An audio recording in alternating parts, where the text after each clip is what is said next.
유대인들에게는요, 구약 성경에서 유래된 많은 절기가 있습니다.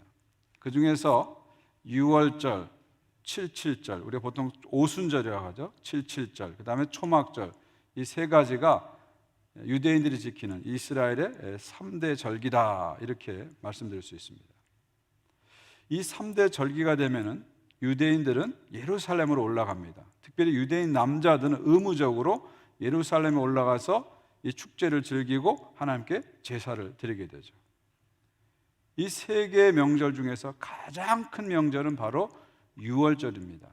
그래서 유월절 기간에는 예루살렘에 어마어마한 사람들이 모여들게 됩니다. 수십만, 수백만의 사람들이 예루살렘에 몰려들어서 유월절을 지키게 되죠. 유대인들은 1년 내내 이 유월절 예루살렘 순례를 준비합니다. 그리고 그때가 돼서 예루살렘 향해서 올라가죠. 그리고 예루살렘에 들어갔을 때는 정말 기쁨과 감격 속에 그 한 주간을 보내게 됩니다. 시편 122편을 보면 이런 기쁨이 얼마나 컸는지를 보여주는 시편이 시편 122편입니다. 사람이 내게 말하기를 여호와의 집에 올라가자 할 때 내가 기뻐하였도다. 예루살렘아 우리 발이 내 성문 안에 섰도다.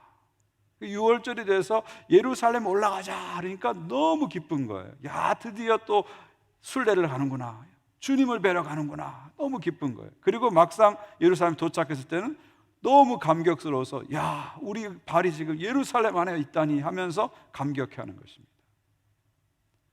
지금 그 예루살렘 안에는 이런 감격을 갖고 모인 그 유월절에 많은 사람들이 모여 있습니다. 인산인해를 이루고 있는 것이죠. 이 당시 예수님 당시에 그 예루살렘 인구가 어느 정도 될지는 학자마다 너무 편차가 심해요. 각자마다 의견이 달라요. 최소한으로 잡는 학자가 한 2만 명 잡습니다. 예루살렘 인구가 2만 명이다. 최대한으로 잡는 학자들은 한 10만 명쯤 되었을 것이다, 그렇게 얘기합니다. 그런데 유월절 기간에는요, 인구가 2배, 3배로 늘어납니다. 20만, 30만이 되는 거예요. 그 복음서를 기록할 당시에 살았던 유명한 유대 역사가 요세푸스는 예루살렘이 유월절 기간에는 200만이 모였다, 그렇게 얘기합니다. 근데 학자들은 200만은 너무 과장하지 않았나, 그렇게 얘기합니다. 왜냐하면 그 주변의 인구를 고려했을 때, 그리고 한 도시가 수용할 수 있는 인원을 고려했을 때 200만은 너무 많았다, 그렇게 얘기합니다. 어쨌든 유월절 기간에는 예루살렘이 그야말로 순례자들과 여행자들과 방문자들로 인산인해를 이룹니다. 발 디딜 틈이 없는 그런 상황이죠. 바로 오늘 우리가 살펴볼 이 종려주일 사건은 바로 이 유월절 기간에 일어난 그런 사건입니다. 예루살렘 안에 사람들이 가득 찬 상태에서 예수 그리스도께서 나귀를 타시고 예루살렘에 입성하는 그 장면이 우리가 살펴볼 장면입니다. 저는 오늘 요한복음을 가지고 이 장면을 함께 나누려고 합니다.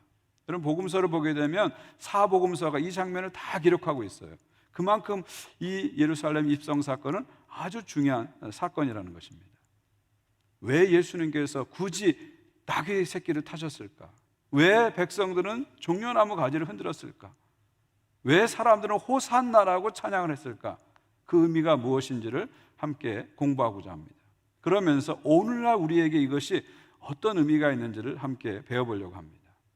1절을 보십시오. 그 이튿날에 명절에 온 큰 무리가 예수께서 예루살렘에 오신다는 것을 듣고, 지금 큰 무리가 모였다 그랬잖아요. 인산인해 많은 사람들이 모여있는 그 상태를 이야기하고 있는 것이죠.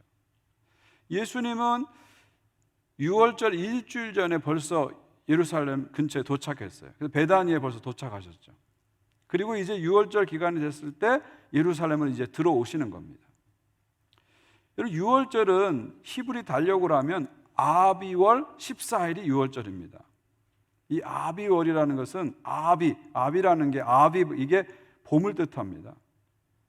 여러분, 지금 이스라엘의 수도가 어디죠? 텔아비브죠. 텔이 뭡니까? 언덕이고 아비브, 봄이죠. 봄의 언덕이라는 뜻입니다. 아비월, 봄의 달이라는 거죠. 아비월 14일이 6월절이죠. 이 음력이기 때문에 매년 양력으로 조금씩 바뀝니다.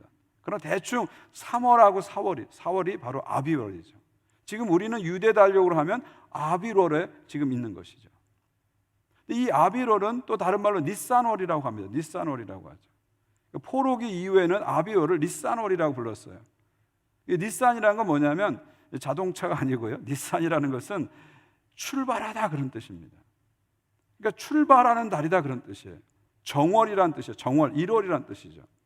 그래서 출애굽 역사가 이스라엘을 새롭게 출발했기 때문에 이 출애굽이 일어난 이 달을 1월로 삼는 거예요. 정월로 삼는 거예요. 그래서 니산월 그렇게 하는 겁니다. 지금 예수님께서 예루살렘에 입성하신 그 달은 니산월입니다. 니산월에 예수님께서 예루살렘에 드디어 들어오시게 됩니다. 13절 보십시오. 종려나무 가지를 가지고 맞으러 나가 외치되 호산나 찬송하리로다 주의 이름으로 오시는 이 곧 이스라엘의 왕이시여 하더라. 자, 당시 예루살렘 백성이 두 가지로 예수님을 맞이하고 있죠. 하나는 종려나무 가지를 흔들면서 맞이하고 있고, 또 하나는 호산나 찬송으로 맞이하고 있습니다.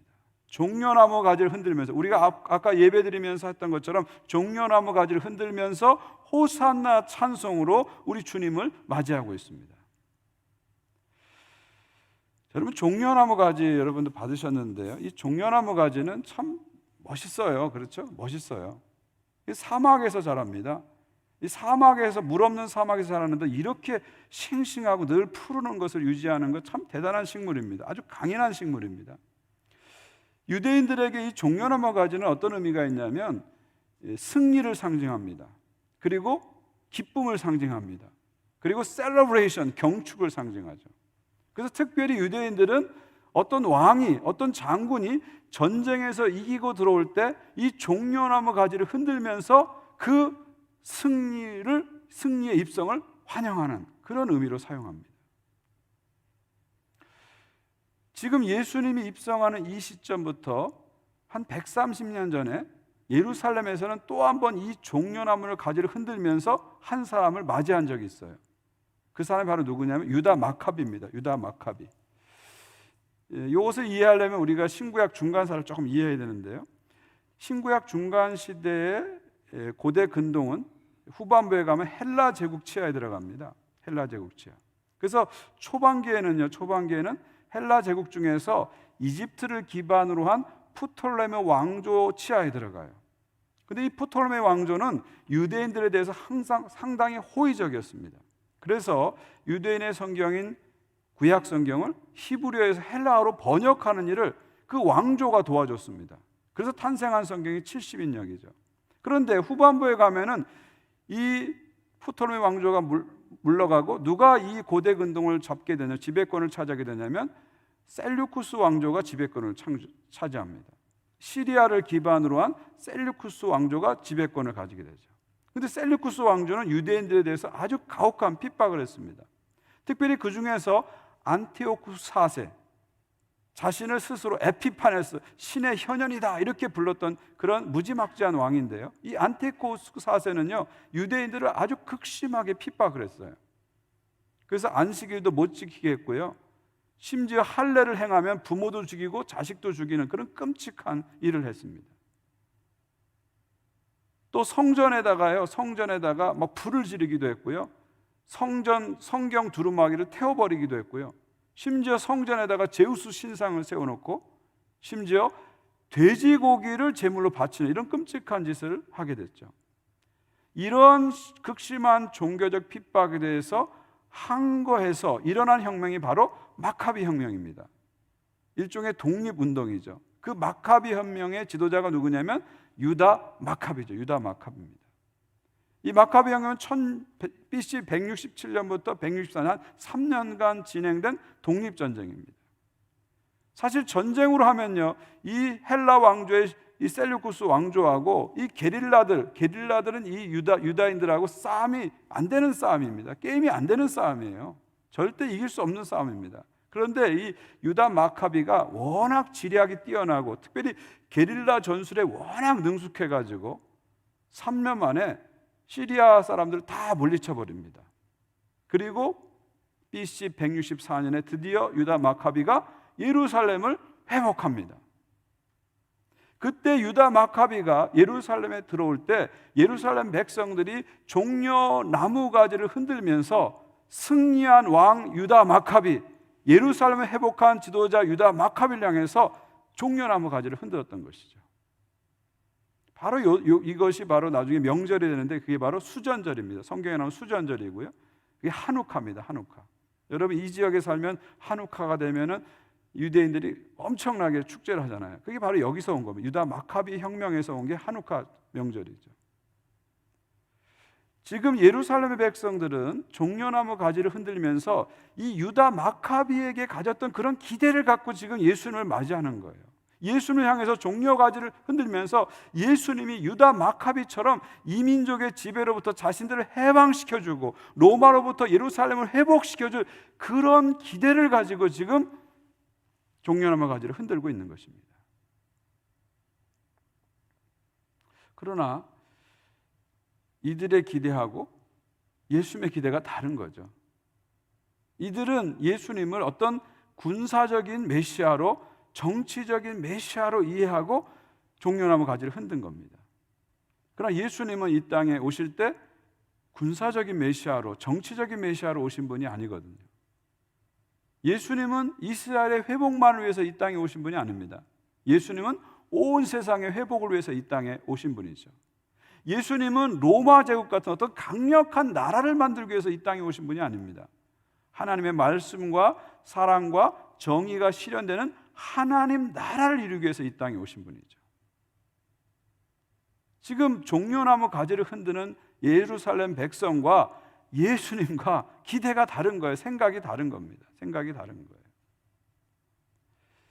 자, 이들이 부른 찬양, 호산나 찬양을 보게 되면 이들이 어떤 기대를 가지고 예수님을 맞이했는지를 보게 됩니다. 이 찬양은 시편 118편 25절 26절에서 왔습니다. 여호와여 구원나니 이제 구원하소서, 여호와여 우리가 구원나니 이제 형통하게 하소서. 여호와의 이름으로 오는 자가 복이 있으며 우리가 여호와의 집에서 너희를 축복하였도다. 여기서 이제 구원하옵소서, save now, 이것이 바로 히브리어로 호산나죠. 호산나죠. 지금 종려나무 가지를 흔들면서 호산나를 외치면서 예루살렘 백성들은 이렇게 외치는 거예요. 이제 구원하소서, 이제 이민족의 압제로부터 우리를 구원해 주세요. 예수여, 이제 로마를 물리쳐내시고 예루살렘을 다시 유다 마카비처럼 회복해 주세요. 그런 기대를 갖고 지금 호산나를 부르고 있는 것이죠. 그러니까 예루살렘에 있는 백성들의 기대와 예수님의 기대가 다른 겁니다. 결국 이들은 자신들의 기대와 달리 예수님이 다르다는 걸 깨닫게 되고 나중에 어떻게 하죠? 호산나 외쳤던 이 백성들이 예수를 십자가에 못 박으소서 이렇게 외치게 되는 것이죠. 예수님은 이 땅에 어떤 거대한 제국을 만들기 위해서 오신 것이 아닙니다. 어떤 정치적인 메시아로, 군사적인 메시아로 오신 것이 아니에요. 예수님이 이 땅에 오신 이유는 하나님의 말씀과 하나님의 정의와 하나님의 사랑이 통치되는 하나님 나라를 이루기 위해서 이 땅에 오신 겁니다. 만약 예수님께서 큰 나라, 거대한 제국을 만들기 위해서 이 땅에 오셨다면 예수님께서는 알렉산더가 그랬던 것처럼, 시저가 그랬던 것처럼 백마를 타고 말을 타고 예루살렘에 들어오셨을 거예요. 그러나 예수님께서는 우리의 구원과 하나님 나라를 이루기 위해서 오셨기 때문에 나귀를 타고 이 땅에 오신 것입니다. 그 다음 14절 보십시오. 예수는 한 어린 나귀를 보고 타시니. 뭘 타셨다고요? 어린 나귀, young donkey, 어린 나귀를 타신 거죠. 나귀를 타시되 어린 나귀, 나귀 새끼를 타고 예수님이 이 땅에 오신 것입니다. 여러분, 이 당나귀, 나귀를 생각하면 어떤 느낌이 드세요? 당나귀, 나귀 어떤 느낌이 드세요? 제가 한번 사진 보여요. 이게 나귀입니다. 덩키입니다. 덩키. 좀 웃기지 않아요? 약간 저는 나귀를 볼 때마다 좀 웃겨요. 일단 귀가 삐쭉 펴나오고 눈이 쫙 찢어지고 입을 벌리고 웃으면은 꼭 뻐드렁이 나온 것처럼 희한하게 웃어서 약간 좀 초라해 보이고 우스꽝스럽게 보이는 동물이 나귀입니다. 나귀예요. 저는 저 나귀를 2번 타봤거든요. 성지순례 가서 한 번은 새벽에 시내산 올라가는데 저 나귀를 타고 한번 올라간 적이 있고요. 한 번은 페트라에서 나오면서 저 나귀를 한번 탄 적이 있어요. 근데 나귀를 타면은요, 되게 불안해요. 이게 크지 않은 동물, 말처럼 이렇게 멋지고 큰 동물이 아니기 때문에 성인 남자가 타면 이렇게 뒤뚱뒤뚱거리고 되게 불안해요. 그리고 나귀 얼굴 이렇게 보면은 되게 불쌍하게 생겼어요. 되게 불쌍하게. 그래서 타는 게 미안할 정도로 얼굴이 되게 불쌍하게 생겼어요, 나귀는요. 근데 왜 예수님께서 멋진 말을 타지 않으시고 왜 이런 나귀를 타셨을까요? 왜 나귀를 타셨을까요? 만약에 예수님께서 어떤 전쟁을 통해서 정복을 이루시고 그런 승리를 만들기 위해서 예루살렘에 오셨다면 분명히 예수님 말을 타셨을 거예요. 근데 예수님께서 이 땅에 오신 목적은 인류를 구원하기 위해서 십자가에 죽으시기 위해서 오셨기 때문에 나귀를 타신 것이죠. 그리고 더 결정적인 것은 뭐예요? 구약에 예언된 메시아 예언을 성취하기 위해서 나귀를 타신 겁니다. 15절 보십시오. 이는 기록된 바 시온에 따라 두려워하지 말라. 보라 너의 왕이 나귀 새끼를 타고 오신다 함과 같더라. 결국 요한복음은 우리에게 뭘 말해주고 있습니까? 예수님께서 나귀를 타신 것은 구약에 예언된 하나님의 말씀을 성취하기 위해서 나귀 새끼를 탔다, 그렇게 말씀하시는 거죠. 이 말씀은 구체적으로 스가랴 9장 9절을 인용한 것입니다. 시온에 따라 크게 기뻐할지어다. 예루살렘에 따라 즐거이 부를지어다. 보라 내 왕이 내게 임하시나니 그는 공의로우시며 구원을 베푸시며 겸손하여서 나귀를 타시나니 나귀의 작은 것 곧 나귀 새끼니라. 여러분, 스가랴 선지자는 BC 520년에 활동한 선지자입니다. 이때는 페르시아 제국 시대죠. 포로 귀환 시대입니다. 고레스 왕의 칙령을 통해서 포로들이 돌아와 예루살렘으로. 근데 돌아와서 하나님의 전을 먼저 건축해야 되는데 별로 관심이 없어요. 뜨뜻미지근한 겁니다. 그때 스가랴 선지자는 학개와 함께 이들을 독려해서 성전을 건축하게 하죠. 이뿐만 아니라 스가랴 선지자는 장차올 메시아에 대해서 그리고 메시아의 왕국에 대해서 많은 예언을 합니다. 그래서 구약 성경 중에서 메시아 예언이 이사야 다음으로 많이 나오는 것이 스가랴 선지서입니다. 그래서 신약 성경에서는 스가랴서를 무려 70번이나 인용하고 있습니다. 그리고 요한복음 말씀은 그 중에 하나죠. 스가랴 선지자를 인용한 그 중에 하나입니다.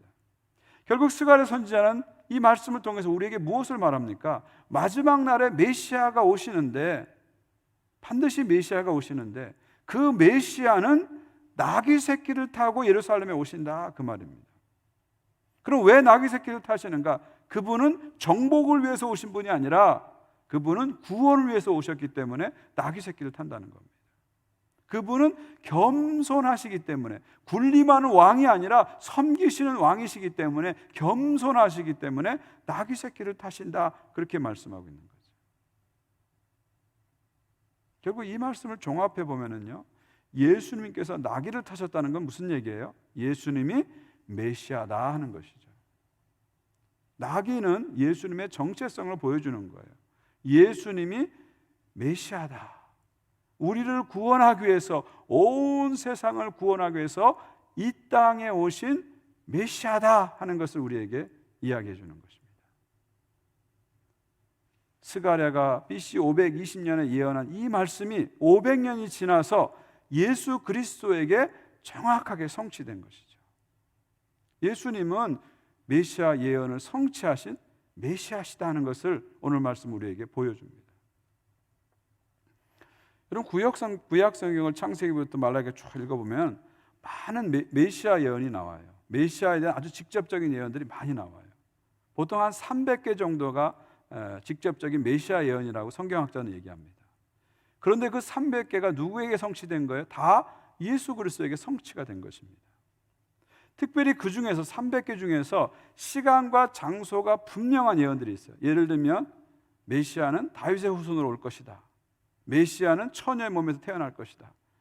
메시아는 베들레헴에서 태어날 것이다. 메시아는 나귀를 타고 올 것이다. 이렇게 구체적으로 진위가 분명히 가려지는 구체적인 예언들이 8개가 있습니다. 이 8개를 가리켜서 우리가 베이직 프로포시, 기본 예언, 메시아에 대한 기본 예언이라고 합니다. 그런데 이 8개의 기본 예언이 우연히 나사렛 예수 한 분에게 다 맞을 확률은 10의 17승분의 1인 것이죠. 10의 17승분의 1이라고 하면 여러분 무슨 얘기인지 하실 거예요. 제가 이것을 어느 정도 확률인지 구체적으로 설명드릴게요. 우리 캐나다에 알버타주가 있습니다. 이 알버타주는요, 남한 면적보다 무려 7배가 더 커요. 주 하나가 남한보다 7배가 더 큽니다. 그 7배가 더 큰 알버타주에다가 5피트 높이로, 5피트면 한 1.5m 됩니다. 1.5m 높이로, 제 키보다 좀 더 작은 높이로 동전을 쌓아놓는 거예요. 그 전체 땅에다 동전을 다 쌓아놓는 거예요. 어마어마한 동전을 쌓아놓겠죠. 쌓아놓고 그 중에 하나의 동전을 골라가지고 거기다가 X표를 친 겁니다. X표를 친 거예요. 그리고 동전을 다 섞어서 다시 쌓아놓는 거예요. 그런데 어떤 사람이 가서 하나를 딱 집었는데 그 X표를 집을 확률입니다. 그러니까 수학적으로는요, 거의 경 이런 정도의 확률입니다. 그러니까 불가능하다 그런 얘기예요. 불가능하다는 거예요. 인간적으로는 불가능하다는 거예요. 이것은 하나님만이 하실 수 있는 일이라는 거죠. 구약의 모든 메시아 예언이 예수 그리스도께 다 이루어진 것입니다. 우리가 예수님을 메시아라고 고백하는 것은 억지로 믿어서 고백하는 게 아니고요, 막 우기는 게 아닙니다. 하나님이 말씀하신 메시아에 대한 모든 예언이 정확하게 한치 오차도 없이 예수 그리스도께 다 실현됐기 때문에 우리는 그분을 메시아로, 구세주로, 하나님의 아들로 고백하는 것이죠.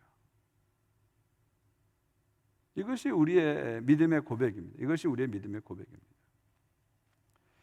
예수께서는 바로 이 메시아 예언을 성취하기 위해서 낙이 타고 이 땅에 오셨고요, 그리고 이제 금요일에 십자가에 달려 죽으시고요, 그리고 3일 후에 일요일에 다시 부활하십니다. 그래서 하나님 나라의 승리를 이루시는 것이죠. 그리고 이 땅에 다시 오십니다.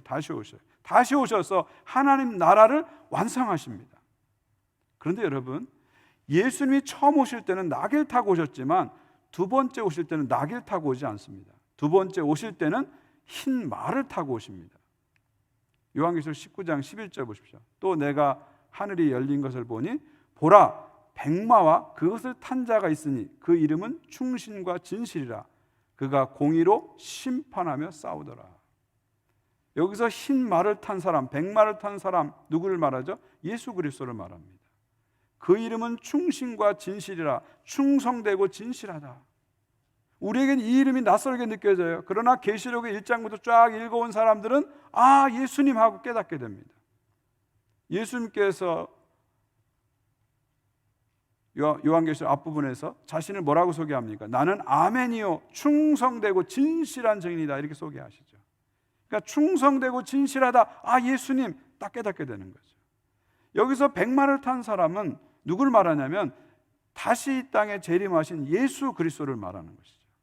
예수께서 두 번째 이 땅에 오실 때는 뭘 타고 오신다고요? 나귀를 타고 오시는 게 아니라 백마를 타고 오십니다. 첫 번째 오실 때는 평화와 구원을 위해서 오셨기 때문에 나귀 새끼를 타고 오신 거예요.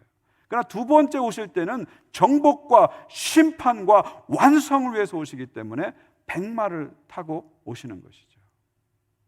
그러니까 승리하시기 위해서 입성하실 때는 나귀를 타셨지만 십자가 부활을 통해서 승리하신 후에 다시 오실 때는 백마를 타고 이 땅에 예수님은 오시는 것이죠.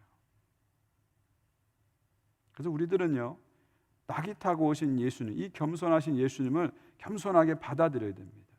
메시아로, 구세주로 늘 영접해야 됩니다. 그래야 우리가 백마 타고 오신 예수님을 기쁨으로 맞이할 수 있는 거죠. 만약에 낙이 타고 오신 예수님을 그냥 우리가 무시해버리고 거부해버린다면 백마 타고 오시는 예수님을 우리는 두려움과 공포 속에 맞이하게 될 것입니다. 그리고 영원한 심판 속에 들어가게 될 것이죠. 저는 오늘 말씀을 종합해서 이런 말씀을 여러분에게 드리고 싶어요. 낙이 타고 오신 주님을 영접한 사람은 백마 타고 오실 주님을 기쁨으로 맞이하지만 낙이 타고 오신 주님을 거부한 사람은 백마 타고 오실 주님을 두려움으로 맞이하게 될 것이다. 아멘. 저는 오늘 말씀을 듣는 여러분 모두가 정말 한 번도 빼놓지 않고 낙이 타고 오신 예수님을 나의 구주로 영접하고 그래서 기쁨으로 백마 타고 다시 오실 주님을 맞이하는 여러분 모두가 되시기를 주의 이름으로 축원드립니다. 마지막 16절 보십시오. 제자들은 처음에 이 일을 깨닫지 못하였다가 예수께서 영광을 얻으신 후에야 이것이 예수에 대하여 기록된 것임과 사람들이 예수께 이같이 한 것임을 생각났더라. 자, 보십시오. 저와 여러분요, 설교를 통해서 지금 다 깨달았어요. 예수님 왜 나귀를 타시는지 다 깨달았어요. 그리고 심지어 예수님께서 마지막에는 백마 타고 오실 것까지 우리는 다 깨달았어요. 근데 당시에 이 말씀을 듣는, 이 사건을 보고 있는 당시의 제자들은 깨닫지 못했습니다. 전혀 이게 무슨 뜻인지 깨닫지 못한 거예요. 예수 왜 나귀를 탔는지, 왜 백성들이 종려나무 가지를 흔들었는지, 왜 호사나 찬양 부르는지 이들은 전혀 깨닫지 못했던 거예요. 그러다가 언제 깨달았다고요? 예수께서 영광을 얻으신 후에 깨달았다는 거예요. 이 영광 얻었다는 건 뭡니까? 십자가, 부활, 승천을 말하는 거죠. 사도행전 1장에서 예수님께서 승천하시죠. 그리고 2장에 무슨 사건이 일어납니까? 오순절 성령이 강림하게 되죠. 언제 제자들이 예수님에 대한 모든 것을 깨달았죠? 성령이 강림하자 깨닫게 됩니다. 성령이 강림하자 예수님에 대한 모든 일을 확연하게 깨닫게 돼요. 예수님이 하신 모든 일의 의미를 분명하게 깨닫게 되고요, 예수께서 당신들에게 얘기했던 그 모든 말들이 무슨 뜻인지를 정확하게 깨닫게 됩니다. 예수님의 말씀처럼 보혜사 성령이 왔을 때 예수님에 대하여, 예수님의 말씀에 대해서 확연하게 깨닫게 되는 거죠. 근데 그 전에는 못 깨달은 거예요. 못 깨달으니까 어떤 일이 벌어졌어요? 제자들은 십자가 앞에서 다 도망가 버린 거예요. 못 깨달아서 도망간 거예요. 군중들은 못 깨달으니까 십자가에 못 박아서 하면서 예수를 십자가에 내주는 일을 하게 된 것이죠. 저는 여기서 한 가지 중요한 사실을 발견하게 됩니다. 이 깨닫는다는 게 참 중요하다는 거예요. 여러분, 신앙생활에 있어서 가장 중요한 것은 이 깨닫는 것입니다. 이 깨닫는 것보다 중요한 게 없어요. 예수를 믿으면서도 깨닫지 못하면 엉뚱한 말을 합니다. 엉뚱한 일을 하고요, 엉뚱한 방향으로 가버려요. 우리가 예수님을 위해서 뭔가 하는 것도 중요하지만 예수님에 대해서 깨닫는 게 더 중요해요. 깨달음이 먼저예요. 깨달아야 주님을 바르게 쫓아갈 수 있습니다. 깨닫지 못하니까 제자들은 엉뚱한 말을 하고, 깨닫지 못하니까 엉뚱한 일을 하고, 깨닫지 못하니까 엉뚱한 길로 가게 되는 거죠. 그래서 우리 믿음 생활하면서 자꾸 무엇을 구해야 되냐면 깨닫는 은혜를 자꾸 구하셔야 돼요. 하나님, 깨닫는 은혜를 주시옵소서. 내가 하나님 말씀을, 예수님에 대해서 정확히 알 수 있는 이 깨닫는 은혜를 주옵소서 자꾸 기도하셔야 됩니다.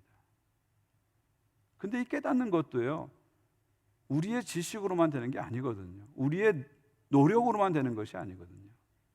정말 깨닫는 것은 하나님의 은혜입니다. 하나님이 부어주셔야 우리가 영적으로 깨닫게 됩니다. 그래서 날마다 우리는 마음을 열고 기도해야 돼요. 겸손하게 기도해야 돼요. 주님, 저에게 깨닫는 은혜를 주옵소서 기도해야 됩니다. 그렇게 기도하면은요, 어느 순간 깨닫게 돼요. 제자들이 처음에는 몰랐지만 성령이 임하자 깨닫게 되듯이 어느 순간 깨닫는 순간이 오는 겁니다. 겸손하게 깨닫는 은혜를 주옵소서 기도하고 나갈 때 우리의 신앙에 놀라운 변화가 나타나게 되는 거죠. 신앙만 그런 게 아니라 우리 인생도 마찬가지입니다. 지금 우리 앞에 일어난 모든 일에 대해서 우리는 깨닫지 못해요. 다 알지 못합니다. 왜 내게 그때 그런 일이 일어났을까? 깨달을 수가 없어요. 다 알 수가 없어요. 지금 내가 당하고 있는 이 상처, 아픔은 왜 생겼지? 모를 때가 참 많아요. 그런데 하나님 안에 우리가 거하게 되면 어느 순간에 깨닫는 순간이 오게 됩니다. 깨닫는 순간이 오게 돼요. 그래서 내 인생의 아픔도, 내 인생의 실패도, 내 인생의 초라함도 결국 나를 향한 하나님의 뜻을 이루는 과정이었다는 것을 어느 순간 탁 깨닫게 됩니다. 그래서 우리는 주님 앞에 나갈 때 항상 그런 기대를 가지고 나가는 거예요. 지금은 깨닫지 못하지만 깨닫게 될 것이다. 기대하면서 나가는 거예요. 그래서 날마다 하나님에게 다른 은혜를 구하기 전에 깨닫는 은혜를 주옵소서, 말씀을 정확하게 깨달을 수 있는 은혜를 주옵소서, 나의 삶을 정확하게 볼 수 있는 은혜를 주옵소서. 그 깨닫는 은혜가 임하게 되면 우리의 삶이 달라지죠. 우리의 신앙이 달라지게 되는 것입니다. 여러분 이런 말 들어보셨어요? 티핑 포인트라는 말 들어보셨어요? 요즘 많이 쓰는 말 중에 하나입니다. 티핑 포인트. 이 무슨 얘기냐면 티핑 포인트라는 것은 어떤 변화가 서서히 진행되다가 어느 순간에 팍 폭발적으로 큰 변화가 나타나는 요 시점을 티핑 포인트라고 합니다. 그러니까 계란이 이렇게 있는데 계란을 톡 치면 그때 팍 깨지는 요 순간을 이제 티핑 포인트라고 그러죠. 예를 들면 물을 끓일 때도 여러분 1도, 2도, 3도 이렇게 올라가죠. 99도까지도 물은 끓지 않아요. 근데 1도 차이인데 100도가 딱 되는 순간 팍 끓게 되는 거죠. 그러니까 100도라는 게 티핑 포인트예요. 액체인 물이 기체로 바뀌는 티핑 포인트라는 거죠. 또 이 코로나 같은 이런 전염병도 마찬가지입니다. 처음에는 다 한 명으로 시작됩니다. 한 명이 걸려요, 두 명이 걸려요, 세 명이 걸려요, 네 명이 걸려요. 그러면서 환자가 점점 늘어가다가 어느 시점에는 감당할 수 없이 확 넘어갑니다. 팬데믹이 돼버리죠. 전 세계 유형병 확 번지게 됩니다. 그런 티핑 포인트가 다 있는 거죠. 어떤 작은 변화들이 계속 진행되다가 어느 순간에 팍 폭발하면서 거대한 변화로 나타나는 그 시점을 티핑 포인트라고 하죠. 지금 제자들에게는 티핑 포인트가 뭐예요? 성령이 임할 때가 티핑 포인트입니다. 예수님에 대한 말씀을 많이 들었어요. 예수님에 대해서 모든 걸 봤어요. 근데 깨닫지 못했어요. 뭔지 몰랐어요. 아무것도 몰랐어요. 그런데 성령이 임하자 탁 하고 티핑 포인트가 온 거예요. 그러면서 확 깨달아지고 순식간에 놀라운 변화를 경험하는 거예요. 존재의 업그레이드가 일어나기 시작하는 거예요. 이게 바로 티핑 포인트죠. 근데 성경을 보게 되면요, 모든 인간은요, 모든 세계는 마지막 티핑 포인트를 경험하게 된다, 그렇게 얘기하죠. 성경이 말하는 이 마지막 티핑 포인트가 뭐예요? 바로 예수님의 재림입니다. 지금 우리가 성경을 읽고 말씀을 듣지만 우리는 다 깨닫지 못해요. 근데 언제 이 모든 것이 확연하게 깨달아지는가? 예수께서 이 땅에 다시 오셔서 최종 결론을 내려주실 때, 그때 우리는 확 하고 깨닫게 되는 거예요. 그 예수님의 재림을 통해서 순식간에 나와 온 세계가 순식간에 근본적으로 변화되는 티핑 포인트를 맞이하게 되는 거죠. 결국 성경의 모든 이야기는 어디를 향해서 가는 거예요? 이 티핑 포인트를 향해서 가는 거예요. 티핑 포인트를 향해서 가는 거예요. 역사는 결국 어디를 향해서 가는 거예요? 예수님의 재림이라는 티핑 포인트를 향해서 가는 겁니다. 우리 인생도 중간에 여러 가지 일들이 일어나지만 결국 어디를 향해서 갈 거예요? 우리 인생은요, 예수 그리스도의 재림이라는 티핑 포인트를 향해서 이제 가게 되는 것이죠. 그리고 그때가 되면 하나님의 모든 말씀이 다 성취되는 겁니다. 창세기부터 계시록까지 이 말씀이 확연하게 분명하게 다 성취되는 겁니다. 성경에 기록된 이 하나님의 모든 약속이 다 성취되는 거예요. 그리고 예수 그리스도께서 우리에게 가르쳐준 기도, 하나님 나라가 임하오시며 뜻이 하늘에서 이룬 것처럼 땅에서 이루어지이다, 이 기도가 이때 응답되는 겁니다. 이 기도가 응답됨으로 우리는 더 이상 그때부터는 기도할 필요가 없는 거예요. 더 이상 선교할 필요가 없는 거예요. 그때부터 우리는 영원히 하나님을 찬양하고 경배하면서 주와 함께 왕노릇하면서 하나님 나라의 영원한 잔치 속으로 들어가게 되는 거예요. 그때에 가서 우리는 다시 종려나무 가지를 들게 될 것입니다. 그리고 그때 우리는 하나님을 뜨거운 마음으로 찬양하게 될 것입니다. 요한계시록 7장 9절 10절입니다. 이후에 내가 보니 각 나라와 족속과 백성과 방언에서 아무도 능히 셀 수 없는 큰 무리가 나와 흰 옷을 입고 손에 종려 가지를 들고 보좌 앞에서 어린 양 앞에 서서 큰 소리로 외쳐 이르되 구원하심이 보좌에 앉으신 우리 하나님과 어린 양께 있도다. 할렐루야. 이 티핑 포인트가 이루어졌을 때 우리는 다시 한번 지금 종려나무 든 것처럼 다시 한번 종려나무 가지를 들고 하나님의 보호자 앞에 서서 흰옷을 입고 함께 구원받은, 셀 수 없는 구원받은 무리들과 함께 하나님 보좌 앞에서 찬양을 하게 되는 것입니다. 영원토록 찬양하게 되는 것이죠. 구원하심이 보좌에 앉으신 우리 하나님과 어린 양께 있도다, 이 찬양을 드리는 것입니다. 낙이 타고 이 땅에 오셔서 구원을 이루신 예수 그리스도를 향해서, 십자가에 죽으시고 부활하심으로 하나님의 승리를 이루신 예수 그리스도를 향해서, 그리고 이 땅에 다시 오셔서 하나님 나라를 완성하실 예수 그리스도를 향해서 구원하심이 보좌에 앉으신 우리 하나님과 어린 양께 있도다 하면서 종려나무 가지 흔들면서 우린 다시 찬양하게 될 것입니다. 이 시간 여러분, 이 티핑 포인트, 예수님의 재림이라는 이 티핑 포인트를 다시 한번 바라보시면서, 그때 종려나무 가지 흔들면서 찬양할 그 모습을 다시 한번 바라보시면서 우리 하나님께 뜨거운 찬양을 올리시기 바랍니다. 그리고 그분께 우리가 드릴 수 있는 합당한 경배와 우리가 드릴 수 있는 최선의 찬양을 올려드리시기 바랍니다.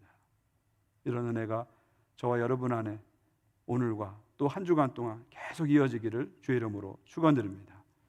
우리 다 같이 일어나시고요, 일어나실 때 종려나무 가지 드시고 일어나셔서, 예루살렘 백성들이 종려나무 가지 흔들면서 찬양했죠. 그리고 마지막 날에 셀 수 없는 구원받은 주의 무리들이, 각 나라와 족속과 백성과 방언 그 모든 백성들의 무리들이 다시 한번 종려나무 가지를 들고 보좌에 앉으신 어린 양을 향해서 구원하심이 보좌에 앉으신 우리 하나님과 어린 양께 있도다 하면서 찬양할 것입니다. 그 역사의 마지막 티핑 포인트를 바라보면서 이 시간 우리의 마음을 다해서, 우리의 감사를 다해서, 우리의 감격을 다해서 우리 함께 찬양하기 원합니다. 그 천상의 찬양 속으로 우리 함께 들어가기 원합니다. 함께 찬양하겠습니다.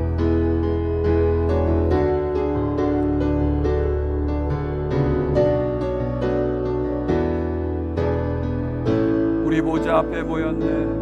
우리 보좌 앞에 모였네. 함께 주를 찬양하며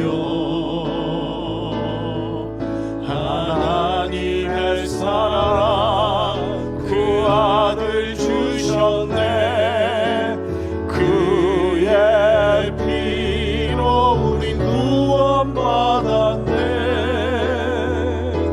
십자가에서 쏟으신 그 사랑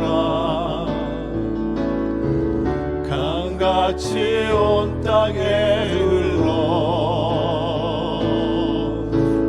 나라와 족속 백성 방언에서 구원받고 주 경배 드리네. 구원하심이 보좌에 앉으신 우리 하나님과 어린 양께 있도다. 구원하심이 보좌에 앉으신 우리 하나님과 어린 양께 있도다. 우리 보좌 앞에, 우리 보좌 앞에 모였네. 함께 주를 찬양하며 하나님의 사랑 그 아들 주셨네. 그의 피로 우리 구원받았네. 십자가에서 쏟으신 그 사랑 강같이 온 땅에 흘러 각 나라와 족속 백성 방언에서 구원받고 주 경배 드리네.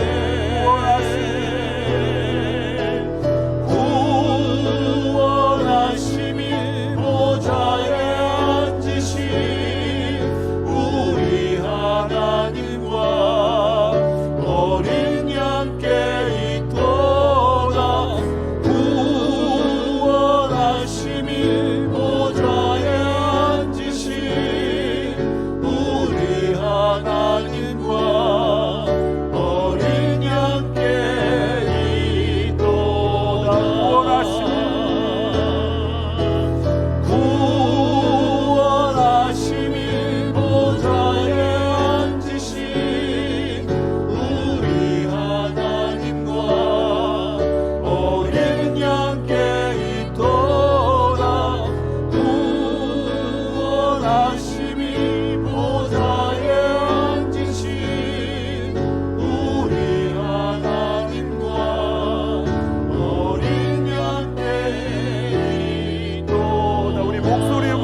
할렐루야, 할렐루야. 천상 보좌에 앉으신 하나님과 어린 양을 향해서 셀 수 없는 구원받은 무리들과 함께 감사와 감격을 가지고 어린 양께 찬양과 경배를 올려드리게 하신 것을 감사합니다. 우리를 위해서 나귀를 타시고 겸손하게 오신 우리 주 예수 그리스도를 향해서 찬양과 경배를 올려드립니다. 우리 죄인들을 위해서 십자가에 죽으시고 세상의 악을 짊어지시고 십자가에서 고난당하시고 죽으신 우리 주 예수 그리스도를 인하여 찬양과 감사를 올려드립니다. 3일 만에 다시 사시면서 하나님 나라 위대한 승리를 성취하시고 이제 장차 다시 오셔서 하나님 나라 완성하실 우리 주 예수 그리스도를 찬양합니다. 종려나무 가지를 흔들면서 최후의 승리를 노래합니다. 종려나무 가지를 흔들면서 최후의 승리를 바라봅니다. 이 땅에 우리의 삶이 혼란스럽고 때로는 좌절하고 낙심되고 절망될지라도 결국 우리는 최후의 티핑 포인트 예수님의 재림을 향해서 승리를 향해서 나갈 것을 굳게 믿으면서 감사와 영광 올려드립니다. 모든 주의 백성들이 한 주간 살면서 십자가와 부활의 주님을 깊이 묵상하면서 그 승리 가운데서 소망을 얻는 주의 백성들 되게 하여 주시옵소서. 특별히 기도하옵기는 아직도 예수 그리스도를 알지 못해서 예수님에 대해 잘못된 기대를 가지고 저버리는 주의 백성들, 또 세상의 사람들 긍휼히 여겨주시고 저들에게도 깨닫는 은혜를 부어 주시옵소서. 깨닫고 주께 돌아오게 하여 주시옵소서. 예수 그리스도의 이름으로 간절히 기도하옵나이다. 아멘. 이제는 우리 구주 예수 그리스도의 은혜와 하나님 아버지의 사랑과 성령님의 교통하심이 낙이 타고 입성하신 주님을 종려나무 가지 흔들며 맞이하고 장차 오실 주님을 종려나무 가지 흔들며 맞이하면서 그 최후의 승리를 향해서 나가는 모든 주의 백성들 위해 이제부터 영원까지 함께 하시기를 간절히 축원하옵나이다. 아멘.